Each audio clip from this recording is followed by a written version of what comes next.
It's not without reason that you guys constantly call me a weirdo in the comments. Yes, as far as YouTubing goes, this is the worst strategy for growing the channel ever. I'm specifically dropping this video 2 weeks after the All Might versus All For One hype. And it's because I got mass requested to cover this fight, and also I really wanted to cover this fight. It was a really great fight. Now, the thing is, after watching it, I immediately started taking notes down for a script, and I was planning on rewatching it several times and thinking about the philosophy, psychology, and core motivations, but then social media happened. I loved the fight, and I had a lot to say, and I would have praised it immensely in my analysis, but at the same time, I didn't think it was nearly as good as, well, people were making it out on social media. If you want an in-depth analysis on All Might, which, well, I've done before in my OP analysis series, and I'm super proud of that video, because not only did it turn out really well, but the metaphors I talked about between Tall Might and Small Might were construed perfectly in this battle against All For One finally converging together. Again, if you would like an analysis on this fight, go watch my OP analysis. I will link it in the description and at the end. And even though I don't read the manga, the metaphors I talk about there and the philosophy behind All Might apply so perfectly to this fight. Honestly, it made me super proud to see it. I'm uploading this video 2 weeks late, kinda hoping that the core audience to this video is the fan base that wanted to hear my take on this fight, and well, I don't mind being honest in front of you. If anyone else dropped by that hasn't subscribed already, be warned,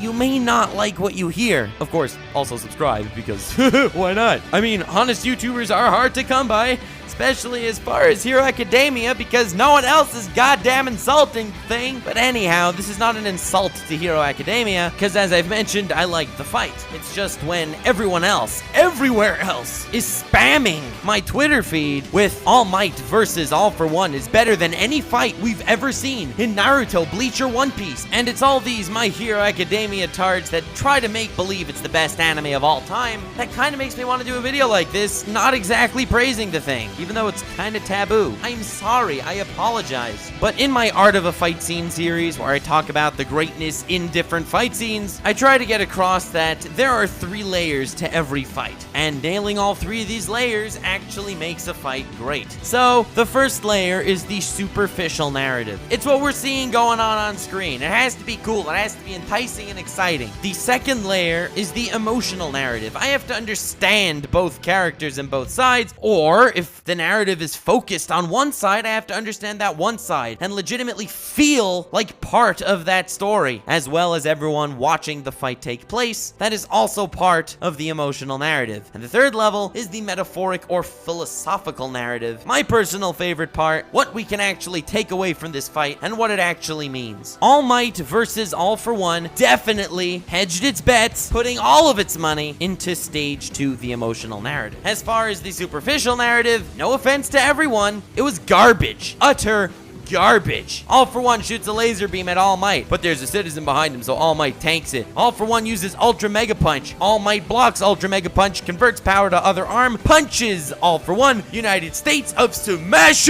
Game over. That was the entire superficial narrative, if you're not including the flashbacks that happened every 15 seconds. Superficially, this fight was trash. Obviously, this was made up in spades as far as the emotional narrative, but immediately from this point alone, I would find it very hard to even try to compare this fight to Naruto vs. Pain, a fight that had a stunning visual narrative despite the animation burps, and a great emotional narrative as well. Now, moving on to stage 2, the emotional narrative. All Might is a freaking boss. I love him. There's nothing I want to do to insult My Hero Academia as far as the emotional narrative of this fight. It was brilliant. The whole world collectively cried for Mr. Might. It was amazing. We finally learned about him, and my heart goes out to All Might. You saw it. You don't need me to explain the basic emotions. That's not what this video is. I'm praising it. Emotional narrative, check, as far as All Might. But there's an issue here, and that issue is All For One. I know nothing about him. The only part of his motivations that I understand is he wants to piss off All Might. He comes back. He sends out Shigaraki. He's like, yo, Shigaraki, go screw up the students. Shigaraki's like, aye, aye, Captain. He does that. They do the forest camp invasion, which backfires big time. The heroes invade. He saves Shigaraki for a future time. He ends up fighting with All Might. He loses. The point is, he says to All Might, ha ha ha, you see, I have trained Shigaraki and mind compluted him utterly, purely to annoy you because he's the grandson of your master. Aren't you annoyed? Yes, obviously it was slightly cooler than that, but still, the point is, his motivation is garbage. Obviously, there's more to him than meets the eye. Obviously, we're going to see him again, but for where we're standing right now, I feel nothing towards All for One at all. He's not even fighting for world power. He's fighting to piss off All Might. Yes, pissing people off is a valiant goal. I have trained in the art of the piss off for generations. But that aside, he's a terrifying force, but I wouldn't say he's brilliant emotionally. Superficially, he's fine, but stage 2,